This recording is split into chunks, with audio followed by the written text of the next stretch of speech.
Now, we mentioned before that you offer free hairstyling in Philly subways and public spaces. So what motivated you to start that? And what was those experiences like for you? Y'all want to know the real story? Give us the real tea. So let me get y'all to say. All right, so I lied to y'all not one day, right? I had like this dream. Like, it was kind of terrifying.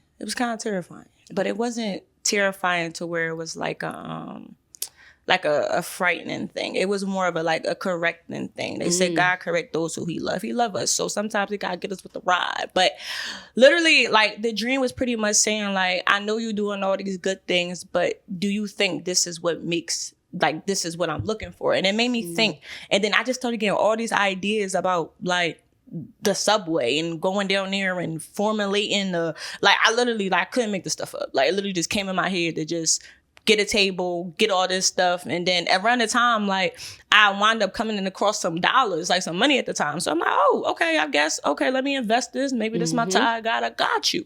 So when my initial approach went there, so my school hit me with weekly payments or something. They were saying, like, we got to start paying off of some stuff. And I'm just like, I didn't know I had to do this. So I'm like, I don't know, God, you got to tell me. So initially when God was talking to me, I thought like, oh, all right, this is the way to how you going to make me make a penny. All right, I feel you. Yeah, pops.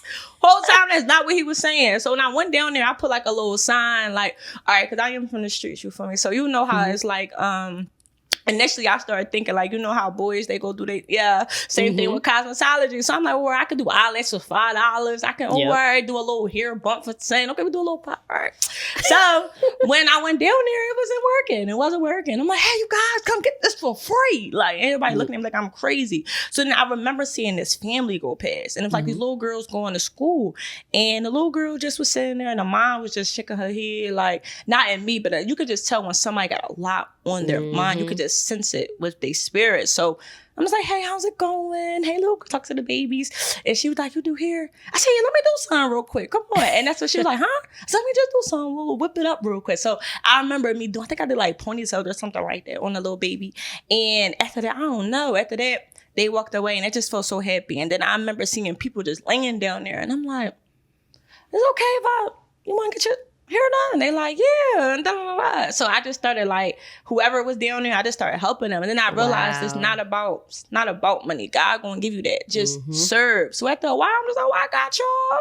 Then I started talking to them, finding out their stories. A lot of times we don't even understand that people that's in them circumstances, they come from good backgrounds. Like, I met people that was in the military. I met people that used to be married. I met people that pretty like was college bound, and life just hit them in different ways through grievance, deaths, through addictions, and just random stuff. And I'm just like, wow, if we just take the time to talk to them, like, you will learn so much. And yeah, that's how that went. Wow. Then I just went from subways, and let me go to the bus stops, let me go to the corners, let me go to the parks, let me just go to where the people at and not try to, I don't know, like, it's people out here that really need help rather than us trying to, I don't know, fish in this one pond when we could just help people. And that's how it went. People don't like asking for help. So the fact that you just there to lend a hand. Wow. I was one of them people. What would you say? Like, you just mentioned that a lot of people tell you a lot of interesting and impactful stories from being veterans, married, homeless, across the nine. What is one moment or story that stood out for you the most where it just sticks with you forever? I was at the, what is it? Yes, Philly. Yes, Philly. No, I was at the youth center. It was like a youth center for girls. And it was like near Fairmont. And I remember, like, individually, like, I had to do the girls' hair individually. Because I don't put everything that I do online, you know, just because of, it's not meant for that. But I went to this one place and I had to, like, do everybody here, like, individually. And I remember talking to one of the girls, because, like, they in, like, different group homes, and they don't have their families, and it's just, like, life. Like, they didn't even have, like, doors on the rooms that it was in. And it just was crazy. And I remember talking to the girl, and she just like, so I wish I was just doing hair at this time. Like, this is before I started doing the classes. And I remember she's like, oh, I wish that I knew how to do this. I could show you. Come on. So I'm showing her as I'm doing it. And she was just like, this is something that just can't be taken from me. And I said, huh? She said everything was taken from her. She said her family, her mom, her house, her her house, her siblings, her clothes, like everything. She said just keep getting taken from her. She said, but if you teach me this, it can't go nowhere. And then I'm like, oh, you're right. I'm gonna teach you. And then after that, I just started going to like the subways and seeing all the young people out there. And I'm like, I could teach y'all. Like, let me come teach y'all. Like, a lot of times people get mad at the teenagers or because they loud. And I used to be one of them. I used to be turned. You feel me? I can talk to y'all. Like, what y'all doing? And I just love that God like blessed me the way that he did to be relatable to them. Because most of the time they don't even know like what I'm about to approach them with. They just thinking, oh, all right, hey girl, what's up? Hey, let me teach you something. Let me tell you something. Let me tell you what God said today. And it's just like, whoa. Okay. And they listen. So that was like the most like, I don't know, it made me like, whoa, like teaching somebody a skill is something that cannot be taken. Yep. That's like an eye-opening moment. And the fact that you're so relatable, it allows them to open up to you more. You're their safe space. Aww. And you mentioned that you're launching a reform program for girls. So what is the vision behind that? And what kind of impact do you hope to make from that? Oh my goodness. So the Glam Rescue Reform Program. So currently, right now, and I'm planting seed. That's my brother Ryan. Shout out to Ryan. Literally huge motivation, huge impact, and also like a good role model. Same with Coach Veronica, Coach V. That's my other. You're related to Change, the other one. Like they literally is like my backbones in this, and like I'm literally creating a Subway Glam Hub Rescue at the Treehouse. And that's with Ryan.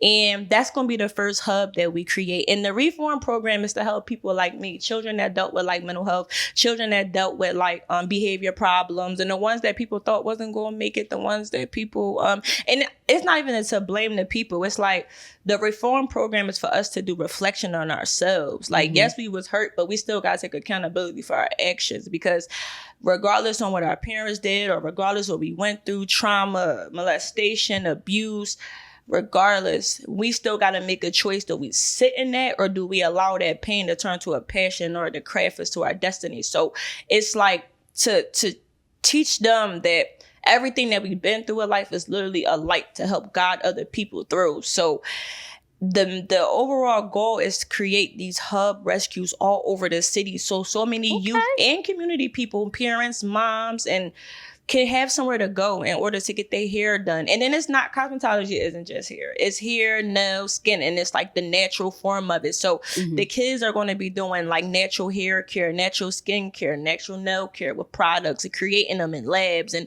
also they're going to be doing like the hair, the nails, and teaching them like natural ways in order to maintain natural care within they put in their body.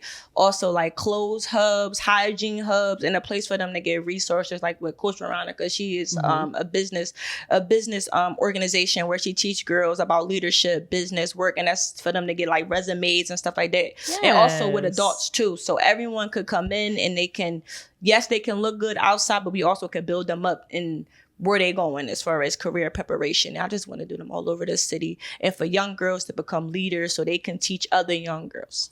I like that. And I don't know if people can tell, but you do really well with your speaking, and you do public speaking and community engagement.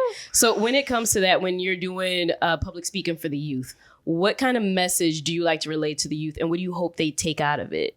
Just the raw, the real. Like, so, all right, so it's like two personalities to me. All my friends and family and people that just meet me all say the same thing. Like, it's two sides. Like, I got the lit, turned up side. Like, oh, what's up, y'all? Turn up, yeah. And then I got the part where I come from a military background. Like, my family, like, all of them is different military branches, stuff like that. So, it's always been like a certain conduct that I got to conduct myself as far as order, structure, and just authority type. Background. So it's two sides. So when it's time for me to get active as far as, you know, telling them right from wrong or just giving them curriculum and so forth, it's a whole different person. It's like how I'm a little bit right now. It's just like a little more serious, but it's still got that, you know, youthfulness where it's like, I'm here with you. Like, I know what it is. So I feel like the most message that I want to get across to them is that I used to be you, if not maybe crazier.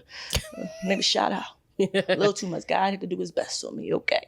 So it's like just being honest with them and letting them see like what I go through. And my biggest thing with all my youth and anybody I come with or come in contact with, I'm still learning. Like, we learning together. So as you coming on, we here together.